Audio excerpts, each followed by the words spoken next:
안녕하세요. 하얀 밤, 검은 낮, 스웨덴을 알려주는 여자들 시작하겠습니다. 청취자님들, 자, 봄이 갔습니다.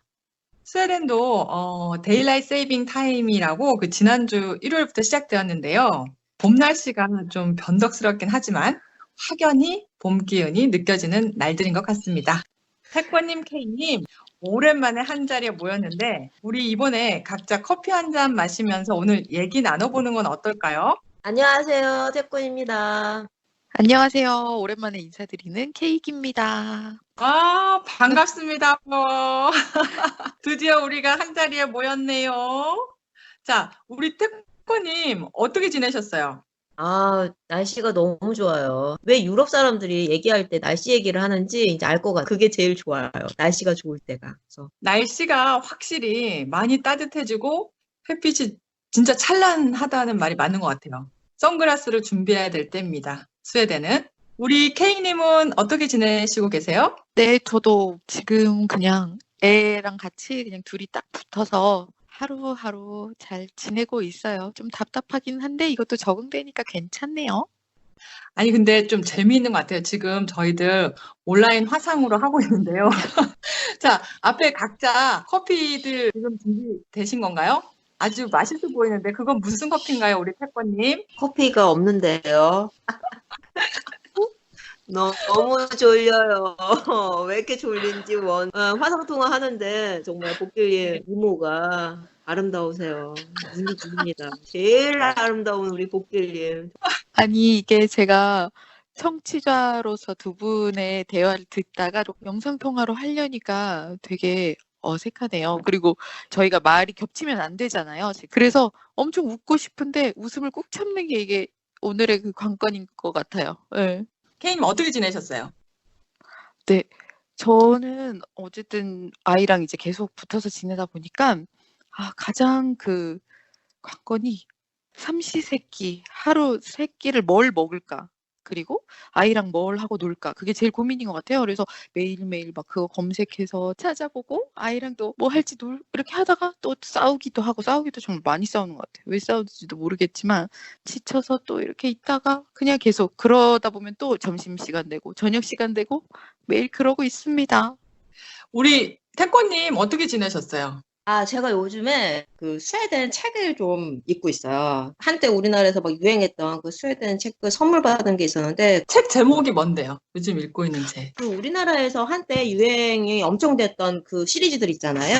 뭐 오베라는 남자, 창문 너머 도망치는 그 할아버지, 뭐 이런 것처럼 이거 제가 읽는 거는 메르타 할머니 시리즈예요. 나이 많은 그 노인단이 은행 털고, 뭐 미술관 털고, 뭐 메르타 할머니의 우아한 강도 인생이라고 세 번째 권을 읽고 있어요.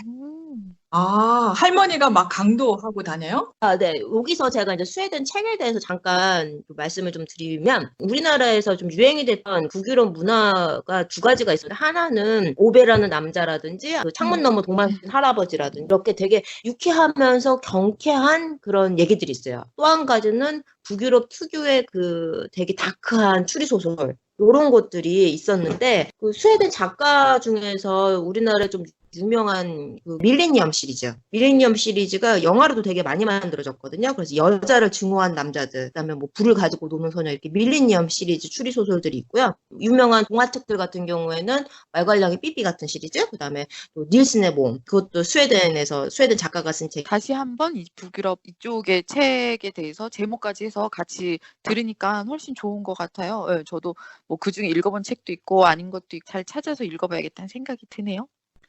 저는 이 북유럽 책에 대해서는 잘 몰랐는데 좀 신기했던 게 상당히 특이하다. 왜냐면 아까 어떤 할머니가 막 강도하면서 다니고 또 아까 밀레니엄 시리즈 얘기해 주셨는데 여자를 뭐 증오하는 남자 이야기 이런 것도 조금 특이한 것 같고 말괄량의 삐삐는 뭐 모든 분들 다 아시니까요. 근데 이것도 상당히 특이한 컨셉이었잖아요. 그때 처음 나왔을 때 어린아이한테 엄청난 자유를 부여한 책이기도 하고 상당히 이게 북유럽 책들의 어떤 특징들이 좀 있는 것 같아요. 우리 태권님 읽으시면서 뭔가 이렇게 한 가지로 요약해 볼 수 있을까요? 이 책들에 대해서.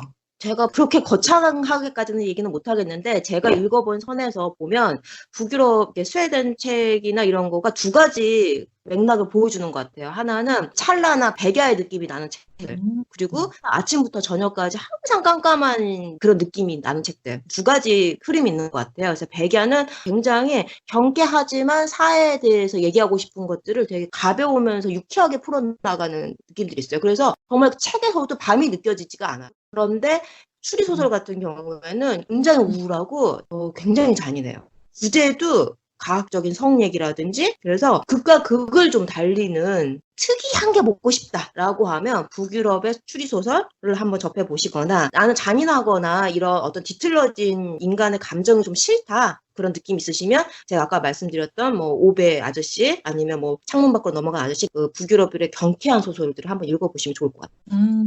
네, 너무 잘 들었습니다. 우리 태권님 책 얘기해 주셔서 정말 고맙고요. 그리고 저 같은 경우는 요즘 제 가족들하고 산책을 다니는데 그 참나물이 조그맣게 올라왔더라고요. 벌써 봄인지라 그래서 너무 기쁜 거예요. 지난 봄엔 정말 자유롭게 많이 다녔던 것 같아요. 여기가 특히 고사리도 많고 그 참나물도 많고 민들레도 많고 너무나 많아요. 이 산나물을 채취해서 뭔가 이렇게 먹는 거는 나는 뭐 자연인이다 뭐 이런 데서만 하는 줄 알았는데 여기서 이 사람들 이 북유럽 사람들이 아주 자연스럽게 또 하는 그런 생활 양식이기도 해요. 그리고 저도 나물을 따면서 아 이게 위험하겠다 이런 생각보다는 정말 깨끗하고 무공해여서 우리 건강에 좋겠구나 라는 생각이 우선 들고 올 봄에 그 조그만 게 하나 나온 거예요. 그래서 내가 앞으로 한 달 후에 다 따주겠어. 뭐 이런 다짐을 하고 돌아오긴 했는데 우리 케이님 같은 경우 혹시 고사리 따보신 적 있어요? 제가 그동안은 아기가 너무 어려서 이제 같이 못 가기도 했었고 근데 작년에 따려고 이렇게 했고 실제로 조금씩 땄는데 그렇게 따다가 아기랑 같이 이렇게 고사리야 이게 고사리야 하면서 막 뱀을 발견한 거예요. 근데 너무 놀래가지고 그 후로는 실은 무서워가지고 도전을 못했어요. 아쉽긴 너무 아쉬웠어요. 왜냐하면 정말 지천에 널린 게 다 고사리였는데 그거를 뱀 때문에 따지 못했다는 슬픈 그 추억이 있네요. 그런 일이 있었어요. 아니, 무섭다, 뱀은. 우리 태권님은 제 생각에는 전혀 경험이 없을 것 같아요. 우리 태권님 어떠세요? 식물의 세계는 너무 어려워요. 다 똑같아 보여요. 잡초인지, 잔디인지, 고사리인지. 전 그럴 줄 알았어요. 역시. 저 들은 얘기 중에 하나가 스웨덴에 고사리 엄청 많은데 스웨덴 사람들은 고사리를 안 먹는다면서요. 이제 한국 분들이 뭐 여기 스웨덴 분하고 결혼하신 분들이 이제 고사리를 막 따잖아요. 그러면 그거 독이 들어있는 줄도 모르고 어떻게 그걸 막 그렇게 해서 먹냐고 되게 자기들은 막 버섯도 따고 뭐도 따고 다 따면서도 그 고사리는 되게 막 기겁을 하면서 따지 말라고 막 말린다고 하더라고요. 이게 고사리가 그 사람들 먹을 줄 몰라서 그래요. 생고사리 드셔보셨나요? 생고사리가 또 기가 막히게 맛있어요. 근데 생고사리는 독 있다 그러지 않아요? 그니까 그게 요리하는 방법에 따라서 달라지죠. 생고사리를 따가지고 삶아서 한 3일 정도 물을 계속 갈아주는 거죠. 찬물을 계속 시도 때도 없이 계속 갈아주면 그 독이 다 빠져요. 그러고 나서 그거를 기름에 마늘에 해가지고 돼지고기랑 넣어가지고 매콤하게 볶아 먹으면 맛있습니다. 아주 맛있어요. 별미예요, 그것도. 드시고 싶지 않으신가요, 태권님? 별로요. 우리 케이님은 근데 드시고 싶죠? 그럼요. 저는 엄청 스웨덴 와서 제일 아쉬운 것 중에 하나가 다 나물이거든요. 나물. 달래도 많이 나온다? 달래 모르셨죠? 달래도 쫑쫑쫑쫑 다 나와가지고 그 달래 된장국 끓여 먹으면 진짜 맛있어요. 우리 케이크님은 요즘 지금 많이 됐잖아요. 태아가 많이 크고 있죠. 배 안에서. 혹시 뭐 태교 같은 거 요즘 뭐 어떻게 하시는지. 저는 정말 다들 그 말씀하셨던 것 같아요. 둘째잖아요. 이제 뱃속에 아기가. 근데 태교를 정말 못하고 있어요. 왜냐면 아예 까먹고 지내는 경우가 더 많은 것 같아요. 첫째랑 그냥 같이 계속 시간을 보내고 또 워낙 요즘 이제 계속 집에 같이 붙어 있다 보니까 뭐 먹는 것도 그냥 다 첫째에게 맞춰지고 그냥 제가 초기에 뭐 매콤한 게 먹고 싶다 해서 막 그런 고추장을 막 넣어서 그런 거 자극적인 음식들만 먹었지 별도의 태교를 하는 게 없어가지고 문득 이제 요즘 막 태동이 엄청 심하거든요. 그 태동을 느낄 때마다 좀 미안한 마음을 갖고 있습니다. 근데 뭐 또 첫째 와서 같이 놀고 뭐 이렇게 하다 보면 까먹어서 별로 그렇게 특별한 뭐 태교다 이런 거는 하지 못하고 있어요. 그냥 뭐 첫째 때도 마찬가지였고 저는 내가 즐거우면 됐지 뭐 좀 요런 생각이어가지고 그냥 제가 최대한 먹고 싶은 거 먹으려고 하고 네, 뭐 재밌게 이제 지내려고 하고 있습니다. 그거 정답인 것 같아요. 산모가 즐거우면 태아도 즐겁고, 그거는 진짜, 뭐랄까, 태교의 기본 수칙? 근데 제가 왜 그거 물어봤냐면, 진짜, 지금 봄이잖아요. 그 태교에 제일 좋은 게 뭔지 아세요? 자연이에요, 자연.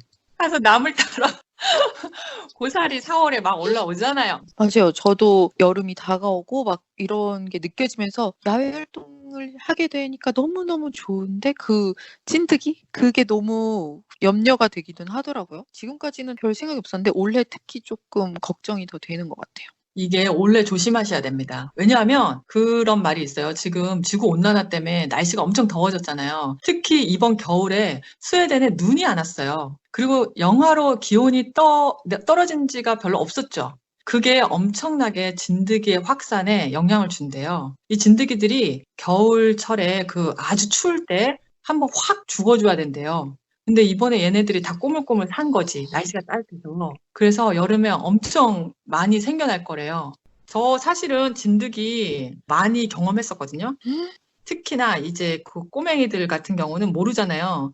저는 우리 딸 아이 목에 진드기가 하나, 아주 이건 어릴 때였어요. 미국에 있었을 때였는데, 그때 처음 경험한 거예요, 진드기를. 근데 얘가 밖에 나가 놀다 왔는데, 목에 점이 생겼네? 처음에 이렇게 생각했어요. 근데, 며칠 지나니까, 점이 좀 커졌네? 근데 또 자세히 보니까 몸이 살짝 움직이는 거예요. 그래서 너무 놀랐어, 그때. 그래서 처음이니까 그때 무서워가지고, 우리 응급실 갔어요.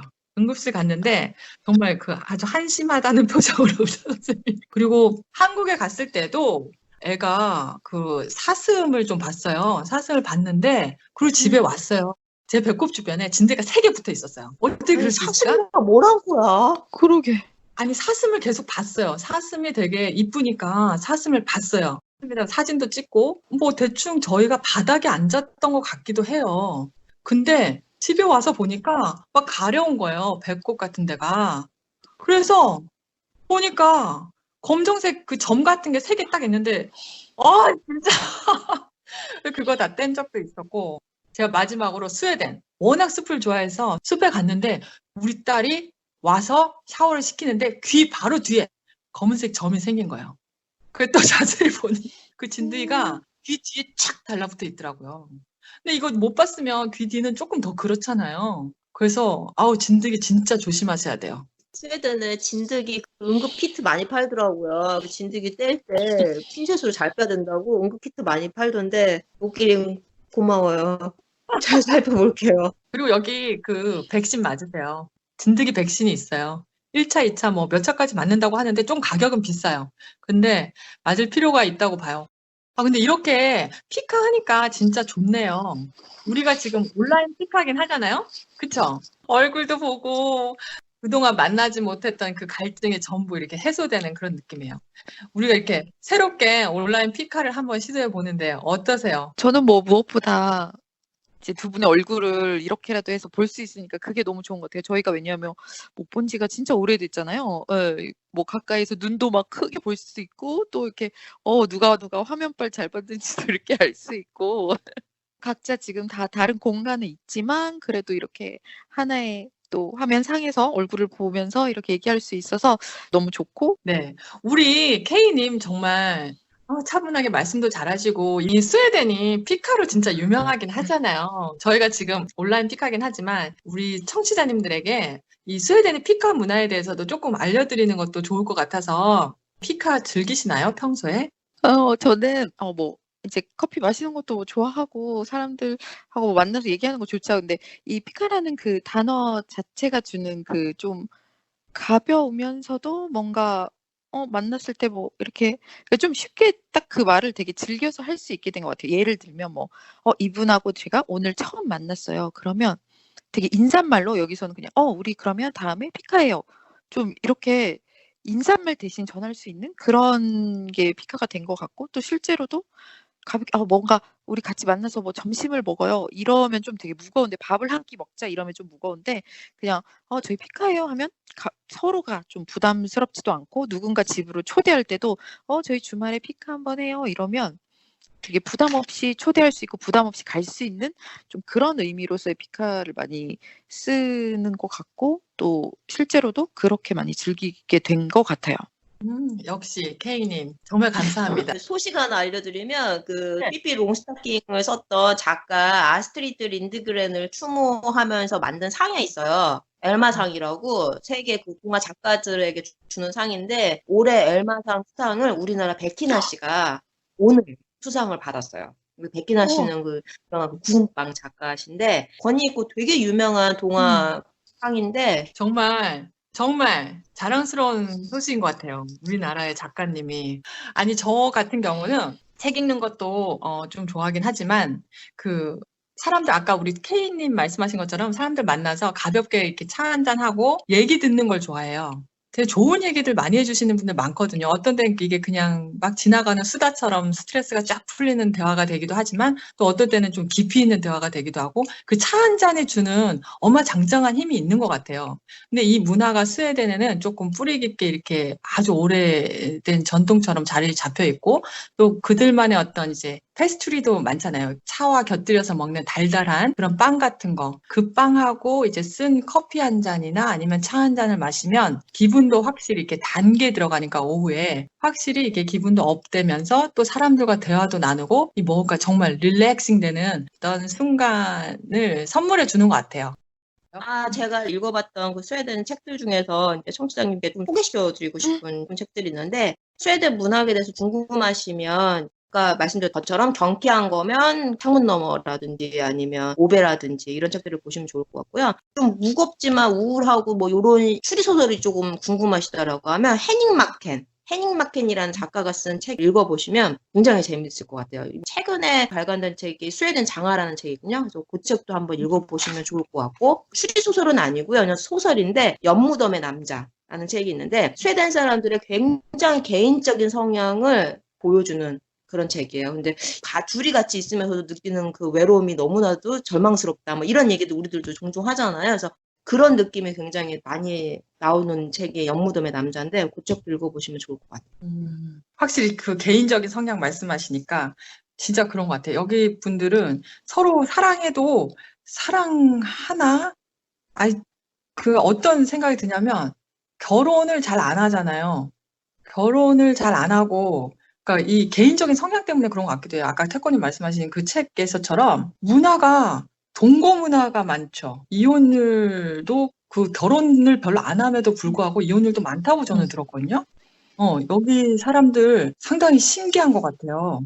동양적인 문화와는 좀 많이 다르죠. 물론 한국도 요즘에 조금 그런 문제가 있긴 하지만. 그 방금 복길님이 말씀하신 것처럼 개인주의적인 스웨덴 사람들의 성향을 굉장히 잘 알 수 있는 책이긴 해요. 연무덤의 남자라는데 스웨덴의 개인적인 문화는 미국이라든지 호주의 개인성하고는 좀 틀려요. 어떻게 보면 동양과 좀 맞는다라고 할까요? 동양인들이 가져는 개인들의 뭐 성찰 뭐 이런 것들하고 조금 떨어진다고 할까요? 그래서 되게 문화적 동질감도 살짝 느껴지는 부분이 있어요, 저는.